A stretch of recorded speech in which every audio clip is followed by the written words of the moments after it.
The Utah Jazz win their 5th straight. Their 8th straight at home and their 11th of their last 13, continuing the hot streak. And they do it this time, beating the Lakers. And beating the Lakers is awesome, even if LeBron doesn't play. We're talking about it next on POSTCAST. You are Locked On Jazz, your daily podcast on the Utah Jazz. Part of the Locked On Podcast Network, your team every day. David Locke, along with Ron Boone, as the Utah Jazz, kind of workmanlike. 132-125 win over the Los Angeles Lakers tonight. Workmanlike in the sense they trailed had a hard time getting going in the first half. First quarter allowed 39 points. They were doubling AD, but the Lakers were hitting a bunch of threes. Lakers went 5 of 10 from 3 in the first. And then the Jazz cut it to 3 by the half, had a bunch of chances to knock it out. They stretched the lead. They get the lead to 5 in the first at the end of the third quarter, and then they take their largest lead in the fourth quarter by 12. The Lakers played Anthony Davis 39 minutes that night and D'Angelo Russell 41 without LeBron James. They tried to do everything they could, but the Jazz, in their usual fashion, as has become the way, Lauri Markkanen plays 33. Jordan Clarkson plays 31. Nobody plays fewer than 15, or maybe Walker played 13. And a balanced effort across the board tonight was a bunch of standouts, but a workmanlike performance tonight, Ron. It really was, and you could just see that the Lakers did not put the Jazz away when Reeves was hot. D'Angelo Russell was hot. They were knocking down threes, and the Jazz was continued to hang in there. I think the most they were down in that first half was 10, something like that. But they're just not a very good basketball team, I don't think, right now. All right, there's only one way the Lakers beat people, and that's to have a free throw discrepancy in their advantage. Ask the Toronto Raptors head coach. The Jazz were going to win. If the Jazz were going to win this game, they're going to do it 2 ways. They're going to hit more threes than the Lakers, and they were going to get more offensive rebounds than the Lakers. Well, the Jazz did get more offensive rebounds. They got 13, the Lakers 7, because the Lakers are not a good offensive rebounding team, and the Jazz are. And the Jazz did not hit more threes. The Lakers hit 13, the Jazz hit 12. So the way the Jazz won this game tonight is they took 39 free throws against the Lakers, and the Lakers took just 24. And the unlikely person, probably, I don't know, Lauri, 11, because he doesn't drive to the basket that much. He's more of a catch and shoot 3. Collin Sexton, yes, he's going to have nights where he can get to the free throw line that often, but only 8 free throws for Jordan Clarkson, who you would think, as hard as he drives to the basket, as much contact as he takes trying to finish at the rim, would have had a few more, but wasn't the case tonight. Jazz go 36 of 39 at the line. Lauri goes 10 of 11.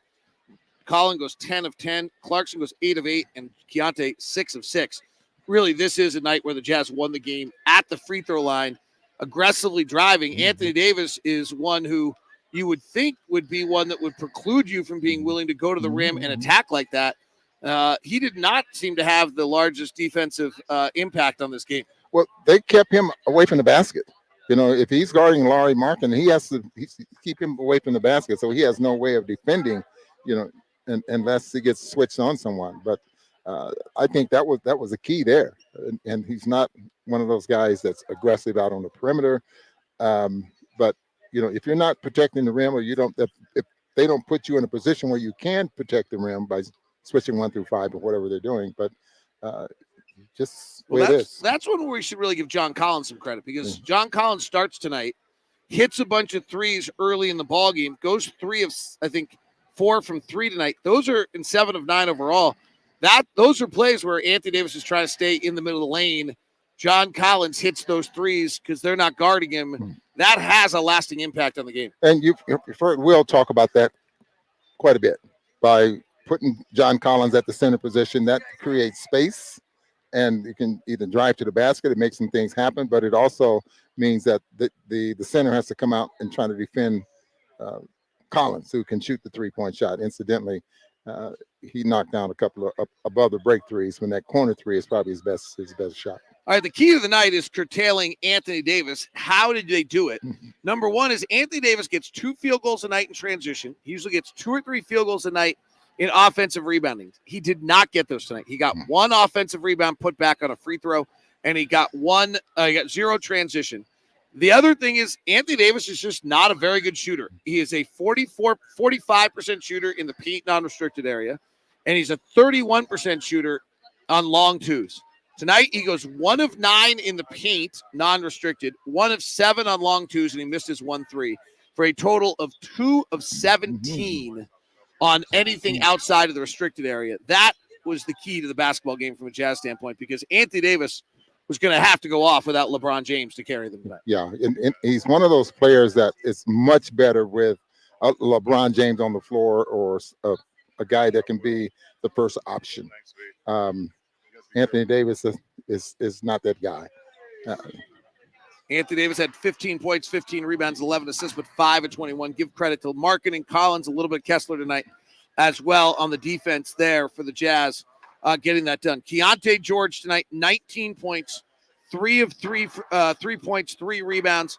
It's a second half combination for Keyonte as he got rolling tonight.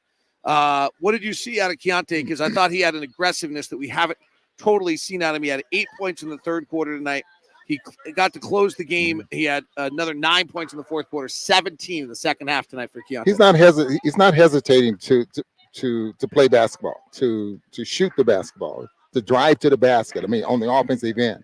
Now, Will might say something about some mistakes you make defensively, but he's got to be pleased with the way Keyonte is playing his game offensively. And, you know, he ended up getting, how many shots did he get off tonight? Only 11 shots and comes up with 19 points. Very efficient in the time, and was able to close the game in the fourth quarter. Will Hardy pregame tonight talked about some of the voices that have begun to materialize or emerge out of this team. He talked about Chris Dunn, that Chris Dunn always had a loud voice, but he didn't really have a place to voice it because he wasn't playing. So Chris Dunn has become a starter. He now has a louder voice, but that voice has ignited a voice from Collin Sexton.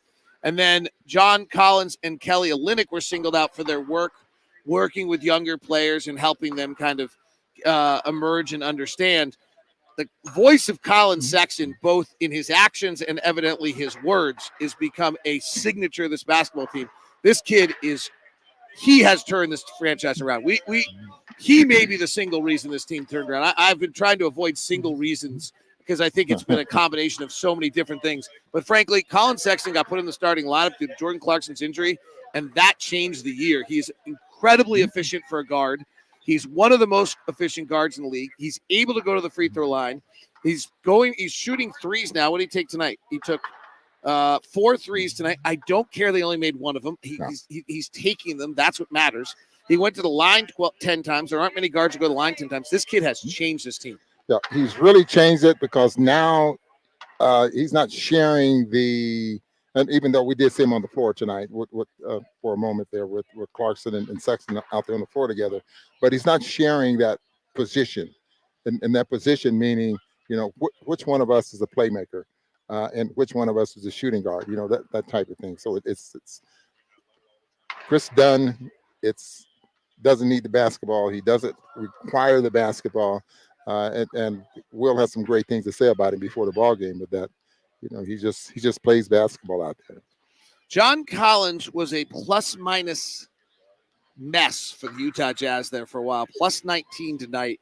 He has looked better and more comfortable in the last 5 games. I think I shared this. I rode the elevator with him in Philadelphia, and he just kind of said to me, like, it just took a lot longer than I expected, but I feel way more comfortable than I would otherwise. Damari Carroll's, by the way, kids are running down the stairs and giving him big hugs right now. It's the cutest thing I've seen, former Jazz man. What do you think has changed for John Collins? Because he really looks like he's playing as a part of the group and a productive part of the group in a manner that wasn't always the case earlier this year. You know, that's so hard to say. I don't see a huge change. I just see him getting better at what he was doing out there on the floor. Now, on the offensive end, he gets good looks because of the way the team's defending guys like Lauri and maybe Collin Sexton or something like that, or when he's playing the center position, the centers don't want to come out there and defend him. So, but defensively, I think the zone has really helped him defensively in keeping him out there on the floor. All right, this is not easy tonight. I think it's easy.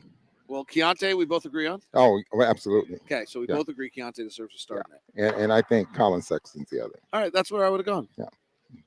I thought John Collins and Lauri Markkanen really could have gotten some mentions from you there. We'll give them a mention, but they're not the stars. Collin Sexton and Keyonte George tonight are the stars. Yeah. That was evidently really easy.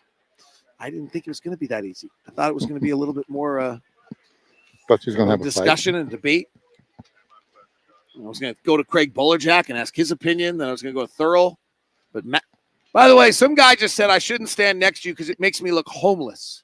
Because your wardrobe is so good that I look homeless when I sit next to you. That's what one of the chat guys said. Just want to let you know. I mean, that's what he said. He just said that I look homeless if I stand next to you. I just thought I look short. That is Thurl Bailey. He is Ron Boone. I'm David Locke. Have a great night. Jazz keep winning. It's super fun. Join us Wednesday or Thursday or Monday. We're going to be home for all three. That was in a really weird order. Have a great night. We now send you the first ever 24/7 stream on YouTube, sports stream on YouTube, Locked On Sports Today. Have a wonderful night.